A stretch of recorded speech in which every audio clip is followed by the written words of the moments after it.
This month, we focused on ceiling shots. You know how this goes. I show you some clips of me hitting ceiling shots, explaining my process of how I went about training over 100 hours, which, for this one was actually agony and I don't recommend this at all. Then we spend the second half of the video giving you a tutorial of how to perform the ceiling shot. Now, normally it'd be at this point in the video where I'd advertise my other social media so you guys can go follow them, or ask you to sub to the channel. Nope, ceiling shots are fun because it's kind of like the same payoff as a flip reset, but with nowhere near as much work. It's the same motion of turning upside down to land all four wheels, but on the ceiling instead of trying to land them on the ball. Personally, I prefer ceiling shots over flip resets when it comes to just trying to score, as it's easy to perform, which makes bringing them into ranked gameplay much more reliable. While practicing ceiling shots, I found the only real difficult part of the mechanic was the setup. But here's the thing. The more I do these 100-hour videos, the harder I'm finding it to explain certain aspects of each mechanic to you guys. I don't want to repeat myself all the time because from a viewer standpoint, I know I'd probably click off the video or skip ahead if I was just going to be hearing the same thing every video. Which is why trying to explain the setup feels repetitive. Obviously, the setup will be something we cover in the tutorial section of the video, but I just wanted to let you know for now that the setup to a lot of these aerial-based mechanics are pretty much the same, with just minor differences. So, the 100 hours. The first 20 hours were spent much like the last 20 hours. The progress only really came down to refinement, and even then there were always Even then there were always errors that can be made. The way I trained was in free play. I would take the ball up one of the walls, jump onto the ceiling, fall off the ceiling, and shoot. This is a basic ceiling shot. From here, I try to give myself some variables. What if I jumped off the wall, landed on the ceiling, and then jumped off the ceiling?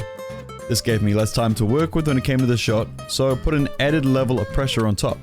Or I would try falling off the ceiling and waiting until the very last second to flip into the ball. Once you've got the movement down and the setup right, you're left on the ceiling with the ball out in front of you. From here, you're able to get creative. You can go for standard shots where you just fall, boost towards the ball, and then flip. You could try getting a touch on the ball first and then trying to change the angle of the shot. You can even try transitioning into a double touch to make your shot less predictable. Because at the end of the day, what makes shots like the ceiling shot and the flip reset effective isn't the power or the placement or the aerial presence. It's the unpredictability of the shot. Because you can hold your flip for an unlimited amount of time, you have access to many different ways to execute the actual shot. This makes the defender's jobs very difficult as they have to try and guess or read your movements to understand when you're shooting. So, if you want to train your ceiling shots, you should first learn the basics. Understand the movement required to get into the position to take the shot, then become flexible with the final portion of the shot and experiment. That's what I did this month. The setup is pretty simple once you understand it. The movement onto the ceiling is potentially the easiest part, and then the shot itself is the fun part. Take time in understanding the car's movement and be hard on yourself when it comes to the placement. Go for 10 shots and say, I want to hit at least 3 of them in the top right.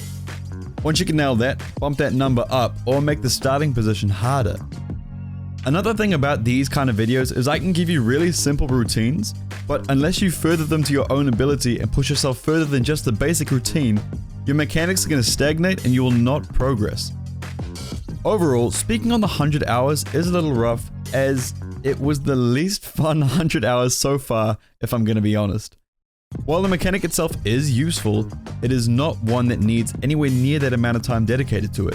I seriously believe you could spend an hour a day working on this for just 1 week and you'd probably be sitting around the same spot I am right now.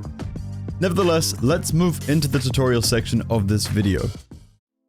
So the first thing you want to focus is going to be the setup. You want to have the ball rolling with decent pace, like you're seeing here, and give yourself a little room between your car and the ball. Now, in the past when I've mentioned focusing on the angle, a lot of you commented you didn't understand. So the best way I can put this is, you want to hit the ball so that it heads towards the goal, but also goes up in the air a decent amount. The way you can work this out is by trying it. Seriously, so many people give up and ask for help when it literally just comes down to doing the same thing over and over until you get it down. No one is hiding some super secret trick to skip all the hard work. You should focus these steps in the order they're given and try not to skip to the actual shot just because you want that kind of glory feeling. So, going back, once there is a little bit of space between you and the ball, let the ball roll to just above this banner area, and then quickly boost into it. This part takes a lot of trial and error. You You're trying to get the ball as high as you can, but without it hitting the ceiling. There are a few ways to go about the next part, which is getting to the ceiling. I personally always jump up to the ceiling instead of driving up the wall, but this is because I got used to it very early on. You should experiment with different distances and changing from jumping to the ceiling to driving up the wall onto the ceiling.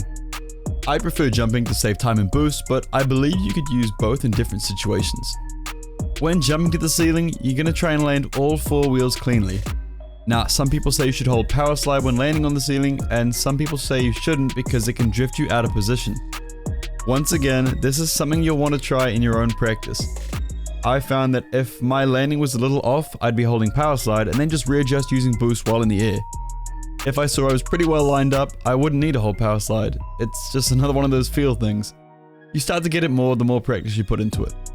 Next is lining up the actual shot. You have a lot of things you can do.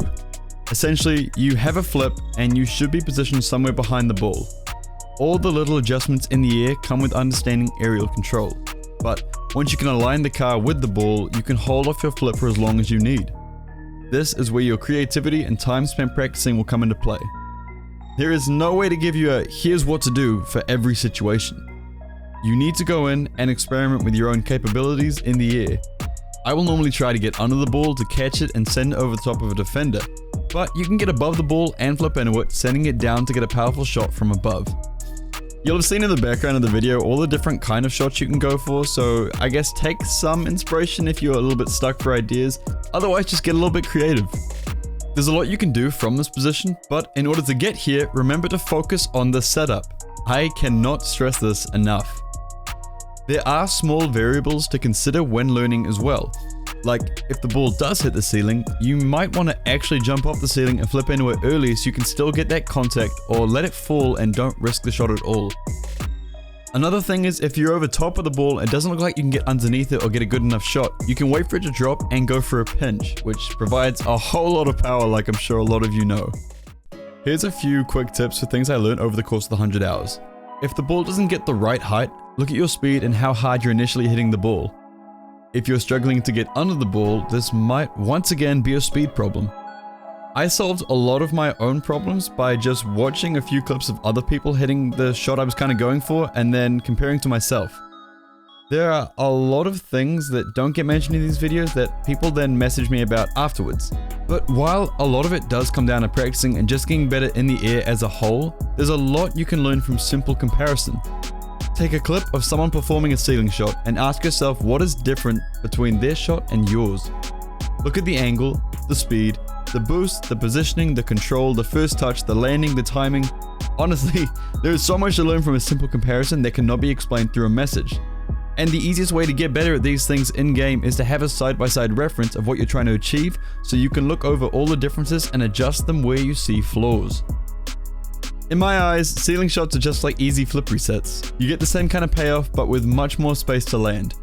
Overall, this was a mechanic you probably don't need to put anywhere near 100 hours into, but you still need to put a decent amount of time into understanding what you can do with the space you have in each situation. Now, normally I'd have a poll in the top right hand corner so you guys can vote what you want to see next.